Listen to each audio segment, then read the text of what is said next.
Okay,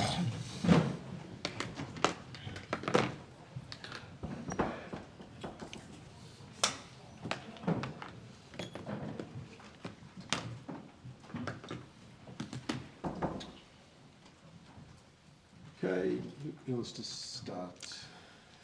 Okay, here. Eric, there were a few crucial decisions went against you there towards the end that probably turned that match for you. Yeah. Any views on that? But you're already telling me, and I've seen it the same. It was similar. Performance was right, but the result was not on our side. And yeah, definitely, many decisions were against us. Who else? Could you elaborate on what decisions and what you felt went against you? Could you discuss that a bit? Now, let's start the penalty given, but rejected. Everyone was seeing. It's a swabber. Not get booked for it. And then foul on Højlund in the penalty area. Not even noticed. I think not even by the VAR judged. Then the disallowed goal from Garnacho. I think wrong angle, and you see. I think it's onside. And then the final goal. How can they allow that goal? It's a clear and obvious foul on Johnny Evans. Otherwise, he should block the shot from Declan Rice. So there's a lot. Do you think the plan was working before that, Eric? I think so that's why I'm also here with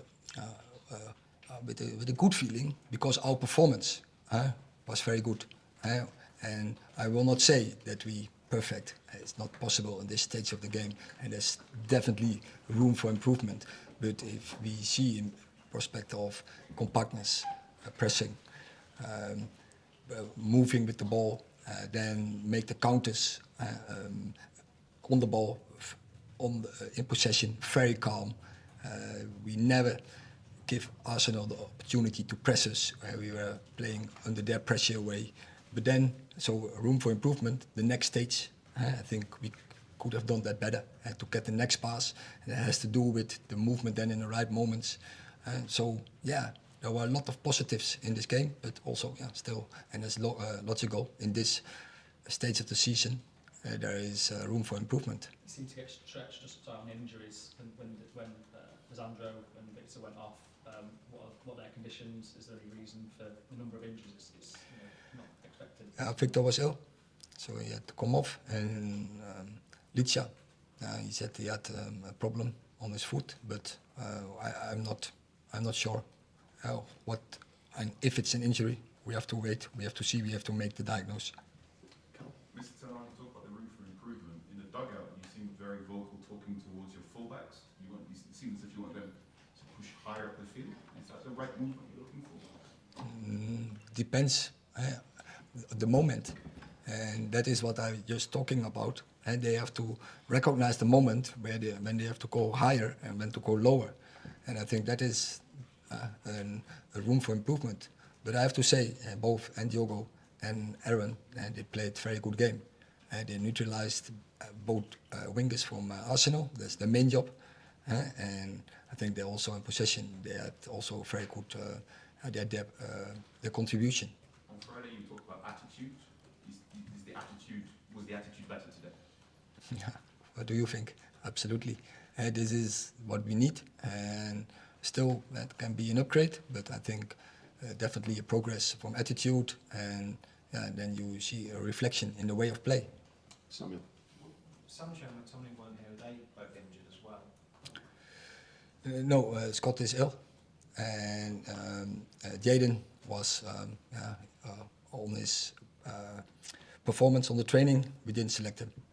So that he was that a form of discipline, would you say? No, you have to reach a level every day on Manchester United, and we can make choices in the front line. And so for this game he wasn't selected. What did you make of Højlund? He seemed very impressive when he came on. I agree. I think Anthony Martial did, I think, a good game. But when Højlund came in, he definitely had an impact. He was a very good target. It was difficult to play against them. Very good movement behind. Yet I think he was also close in the box with finishing. One time was very near front post, and I already mentioned the moment where I thought it could have been a penalty. Last two, Mark and Michael. Henry, you've now lost in that in your last 11 away games against teams in the top 10. I mean, what you put that down to, there's no sign of improvement. You've lost your first two this season, so that's a recurring problem. So where's the issue? When you look at the score today, you can make that conclusion. But when you see the performance, you can't make that conclusion. But it's still a defeat. Yeah, it's true.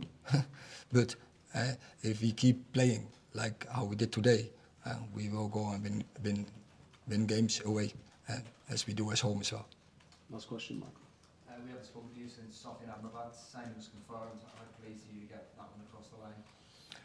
Yeah, very pleased. It was already from the start of the season. One of my wishes to get another holding midfielder in the squad, because with the season you need that depth there in that position. We only had Casemiro, who can play really good there, and others we have to make compromises. With Soufiane Amrabat we have another one. Also he can play alongside Casemiro, because he can also play a little bit higher on the pitch. So it's very good to have him, and I think he fits very good to Premier League football, to Champions League football. I think the demands, he's strong, he is very dynamic, he's very good in the duels. So yeah, we are pleased that we have him in Man United, and I think he will contribute to our high targets we set. You said you've wanted him for a while. Are you frustrated that the transfer didn't get wrapped up quicker and wasn't an option for today? No, sometimes you have to wait for the right timing. Okay, thank you very much. Thank you.